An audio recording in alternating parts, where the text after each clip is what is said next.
Sarara baratilo Torah tavlin. Koshbouchou nous dit qu'il a créé le Sarara, et le remède au Sarara, c'est Torah tavlin. C'est d'après la Torah.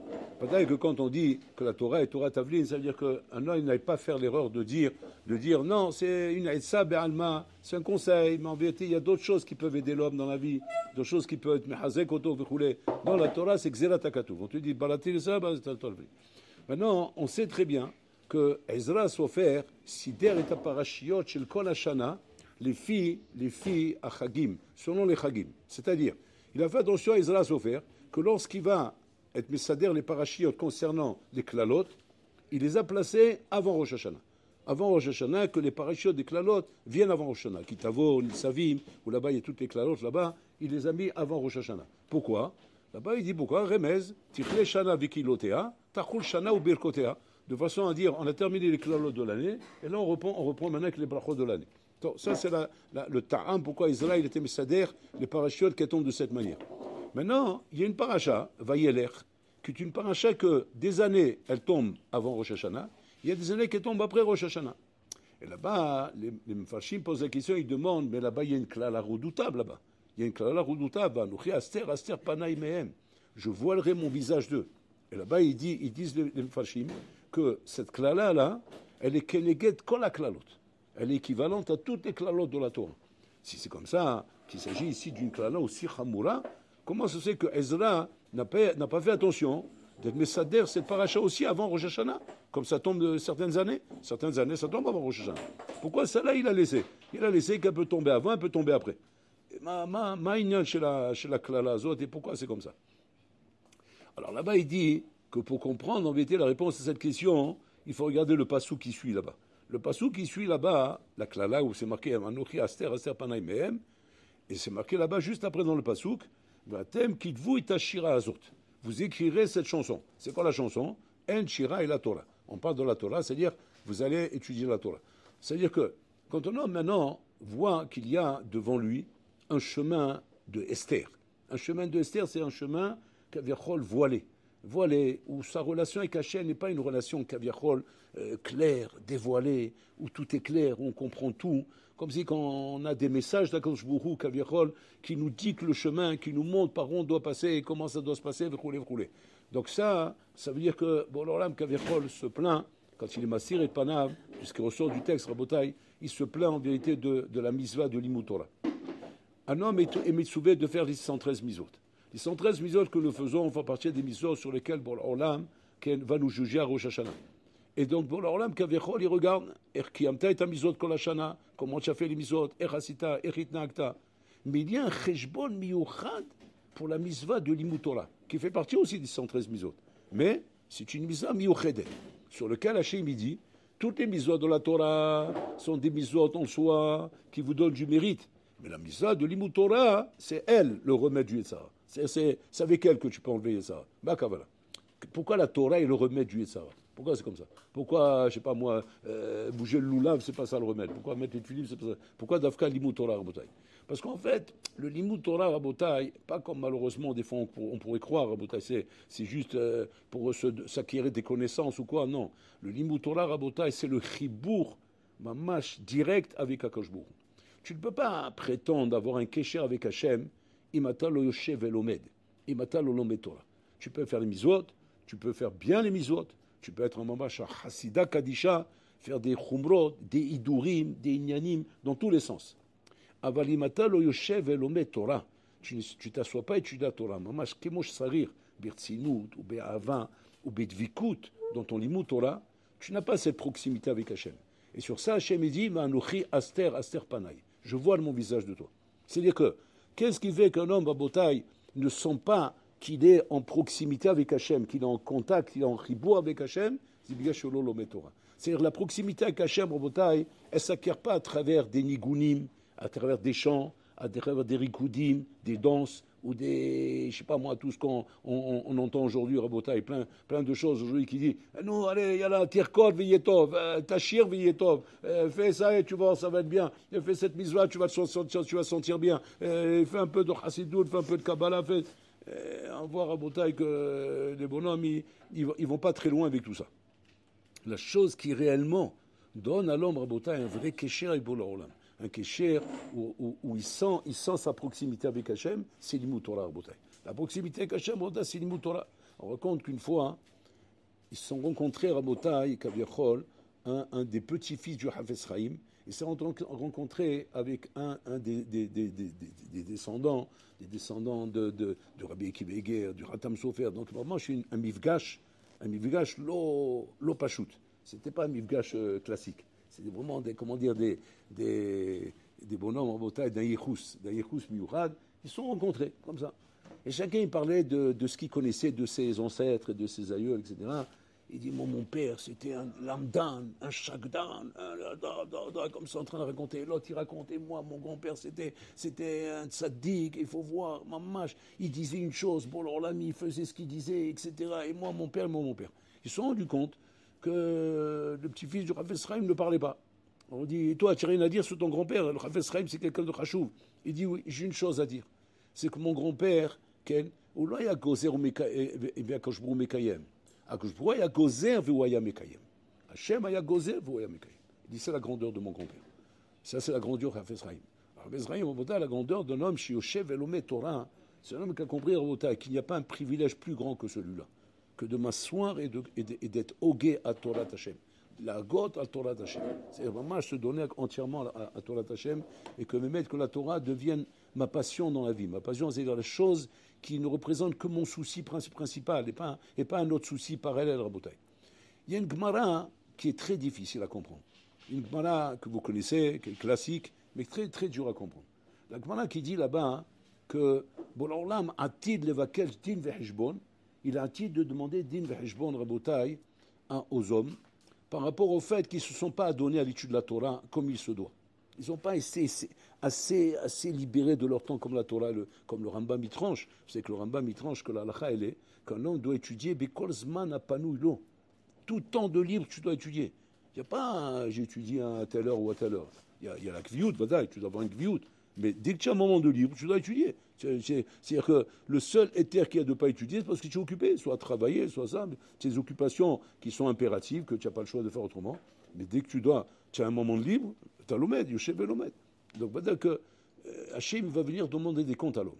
Maintenant, c'est marqué dans la Gemara là-bas, c'est marqué que Hachim va venir demander des comptes aux pauvres, aux Hani. Le Hani, que lui, il était mamash, il vivait une vie de misère, comme un mendiant. Il tournait dans les rues pour ramasser les pièces avec lesquelles il va s'acheter un petit sandwich pour pouvoir manger, sinon il va mourir de faim. Et ce bonhomme-là, quand il va venir le voir, il va lui dire Lama lo lamata Torah. Pourquoi tu n'as pas étudié la Torah? Il va répondre pourquoi je fais la Torah? Parce que j'étais pauvre. Tu m'as mis en galère, tu m'as privé c'est du minimum qu'un homme doit avoir. Je n'avais même pas de quoi vivre. J'étais obligé de faire la manche pour avoir un peu des pièces pour m'acheter de quoi manger. Je n'arrivais pas à étudier. C'était des heures et des heures que je passais pour ramasser centime par centime pour pouvoir m'acheter un sandwich. Comment tu veux que j'étudie la Torah? Et là, que je mouris, il lui dit, ce que tu me dis là, s'il n'y avait pas Hillel Azaken, a été poter autre. J'aurais été poter autre. Mais maintenant qu'il y a Hillel Azaken, Ali Mechayev autre. Et comme ça, ce pauvre-là va aller au Guinam. Qui c'est qu'il a accusé? Hillel Azaken. Alors là-bas, les Bali Moussa, ils posent une couche à Tsuma.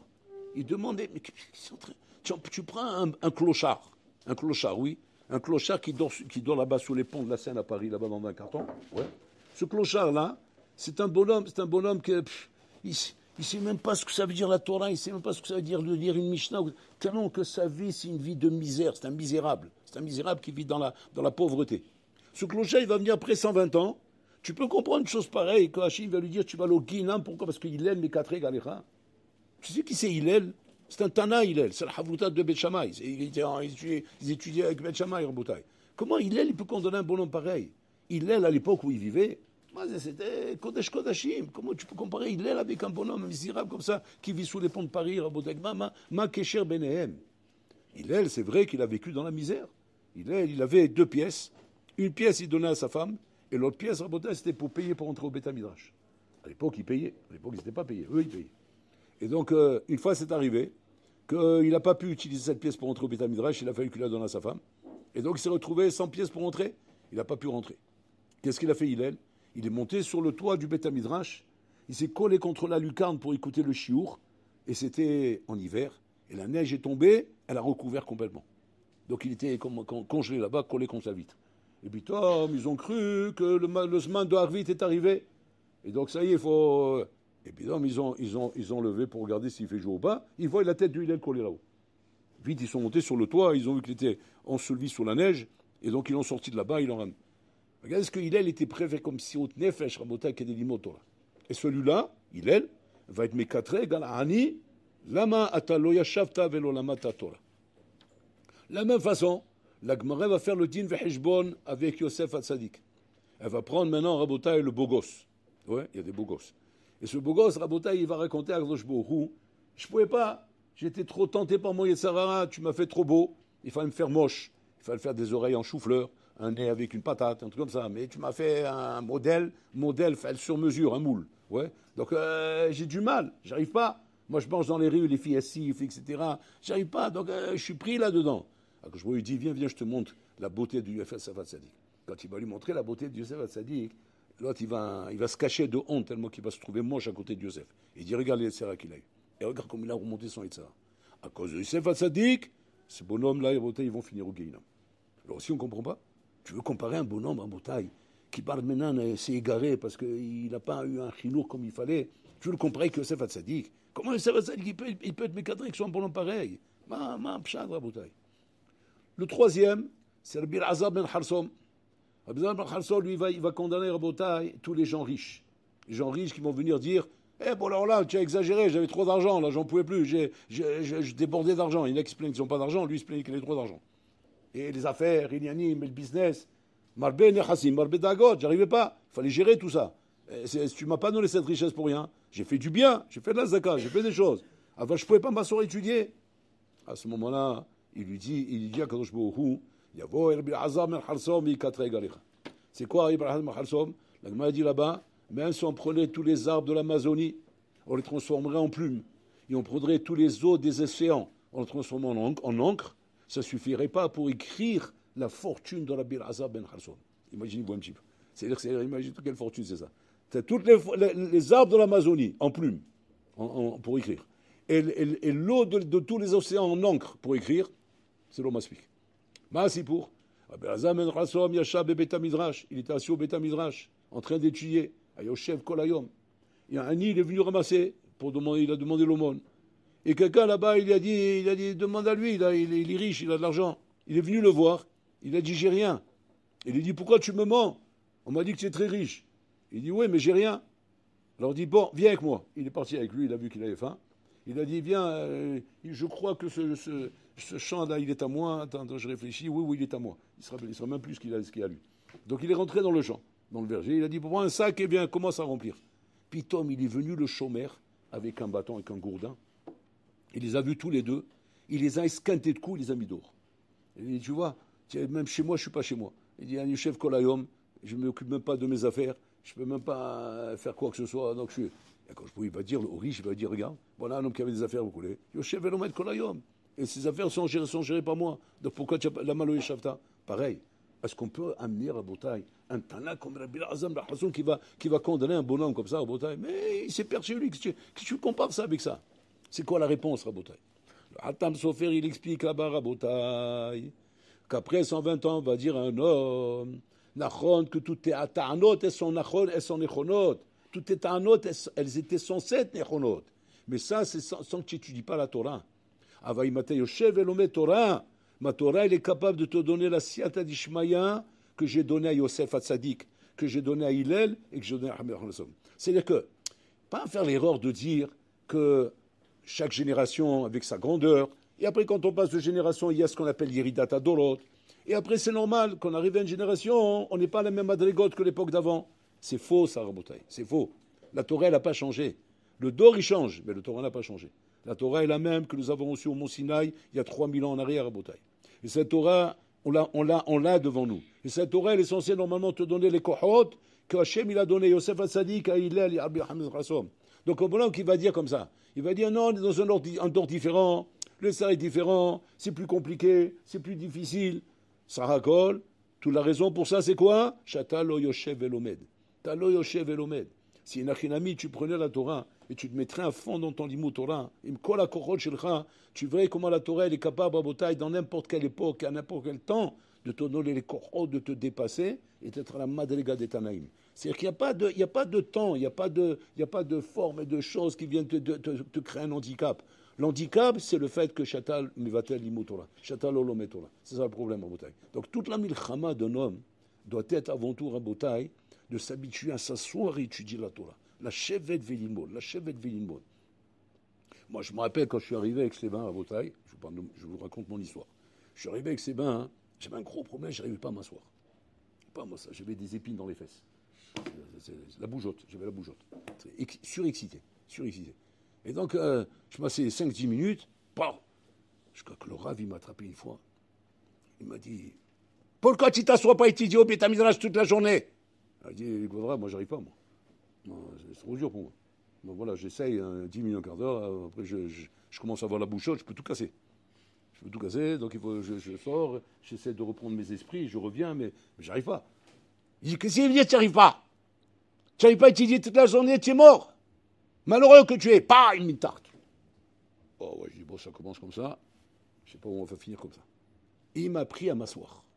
Il m'a dit, tu vas commencer à t'asseoir une demi-heure, et tu ne bouges pas de la chaise. Et comme ça, léat, jusqu'à qu'il m'a appris à m'asseoir 8 heures d'affilée sans bouger. Sans bouger, même pas un clin d'œil, sans rien du tout. Je ne bouge pas de ma place. Qu'est-ce que j'ai vu de là? J'ai vu de là que oui, tout est possible. C'est l'obaya. Tout le problème, c'est quoi? Le problème, c'est ergel. C'est l'habitude, c'est tout. C'est que du ergel.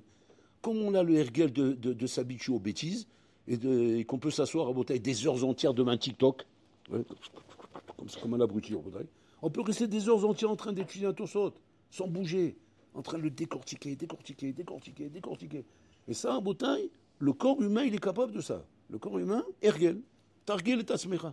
Habitue-toi, inachinami, à t'asseoir. Donc la première chose qu'un homme il doit faire quand il arrive à l'Yeshiva, c'est quoi? La chevette. Pour ça on appelle Yeshiva, Yeshiva. Pourquoi on appelle Yeshiva?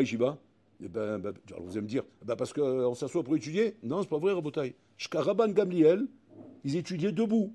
On ne s'asseyait pas pour étudier. Kavod la Torah, on se mettait debout, Rabotai. Même pas le lit position standard, dans les mains.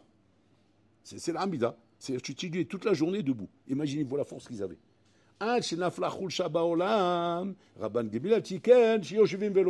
Donc tu vois que Yeshiva, c'est pas parce que tu es assis étudié, parce que le Maasé à l'origine, on se levait.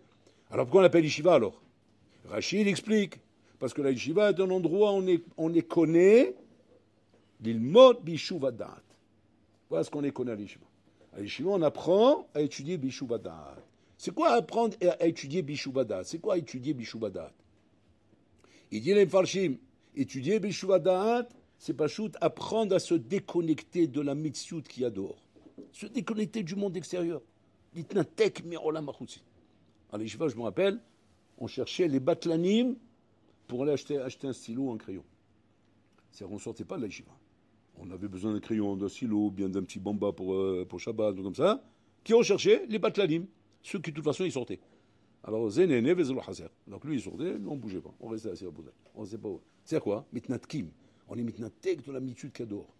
Tant qu'un homme n'est pas prêt à faire ça, et qui croit qu'il peut arriver à Rabotai, sans être mitnatek, il peut arriver à la madriga de Yeshiva. C'est impossible.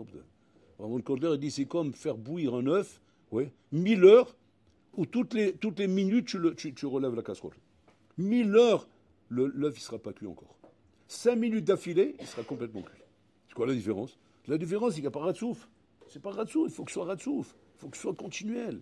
Et continuel, à ce moment-là, il a crié les minutes. Comme il dit le Gaon de Vina, il dit, une fois il est venu quelqu'un lui demander une sheila.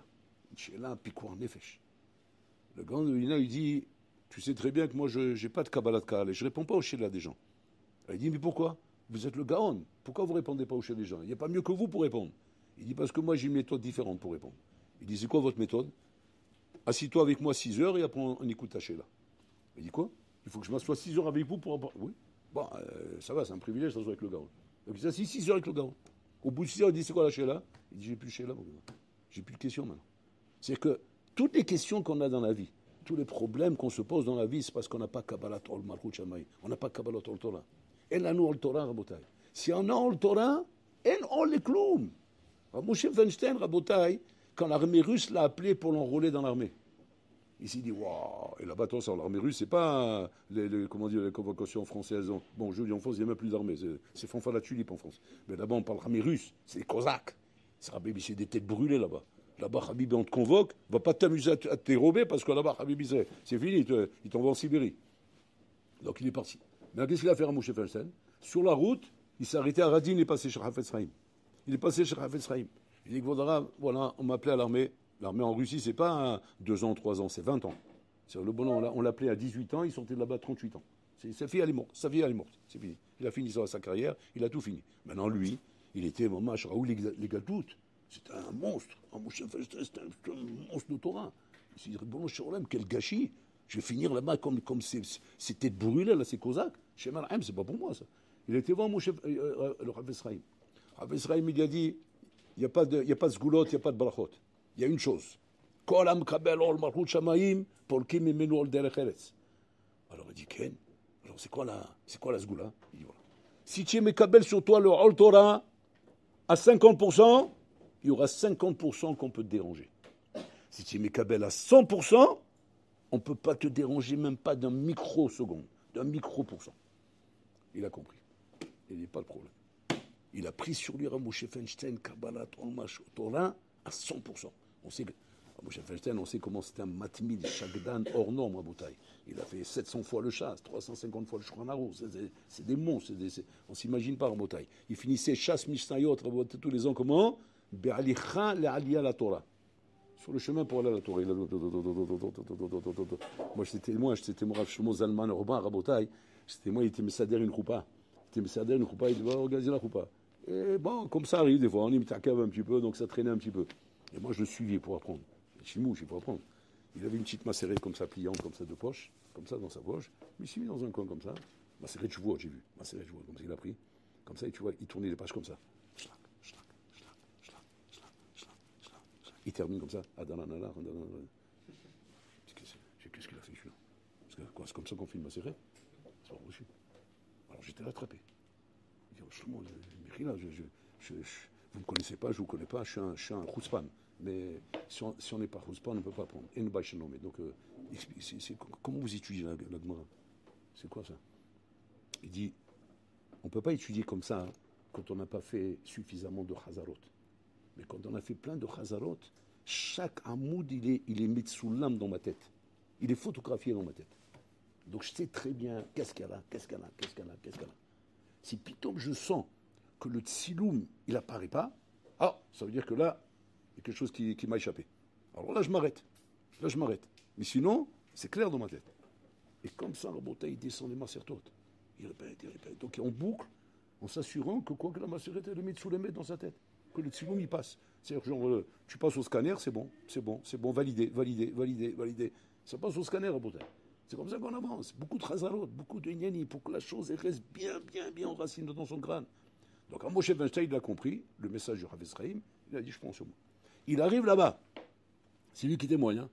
Il arrive là-bas, dans le truc, là, le bureau des Russes, là-bas. Bon, là-bas, les Russes, c'est pas les Français, bonjour monsieur, c'est des fous. C'est des ours polaires. C'est un ours polaire de 2 mètres de haut, des phénomènes de la guerre mondiale. Il arrive là-bas, il dit, alors il appelle. Kilou, toi là-bas, qu'est-ce que tu fais là? Il va pour répondre. Non! Il fait le tampon, dehors. Il a dit, c'est incroyable. Incroyable comme les paroles du Chafetz Chaim sont appliquées à la lettre. J'étais Mekabel sur moi, le Malchut Shamaim, même pas une seconde on m'a laissé. Même pas une seconde pour m'expliquer, pour parler. À la Makom, on m'a fait sauter un bouteille. C'est-à-dire que la Torah n'invente rien. On n'est pas en train d'inventer des sgoulottes et des gnani bouteilles. C'est nous qui nous sommes décalés par rapport à la mitzvah de la Torah. C'est pour ça que c'est marqué. Anochi Aster Panay. Bakavana. Akavana, c'est-à-dire que tu verras du Esther dans ce monde. Tu verras des problèmes, tu verras du hall, tu verras des couchiottes, des problèmes dans tous les sens. Mais à cause de quoi ils viennent ces problèmes? Parce que tu n'as pas le hall Torah. Si tu avais le hall Torah, il n'y a aucun problème, il n'y a rien qui peut te déranger. Shum davar lo echol afri alecha. Quand tu as le hall Torah. Tu n'as pas le hall Torah, alors automatiquement chaque chose te dérange. Chaque chose est mafri alecha. Et pourquoi? Parce que tu n'as pas le hall de Torah à Botaï. C'est ça, barati yesara bati lo Torah tavlin. La Torah est le tavlin du yesara à Botaï.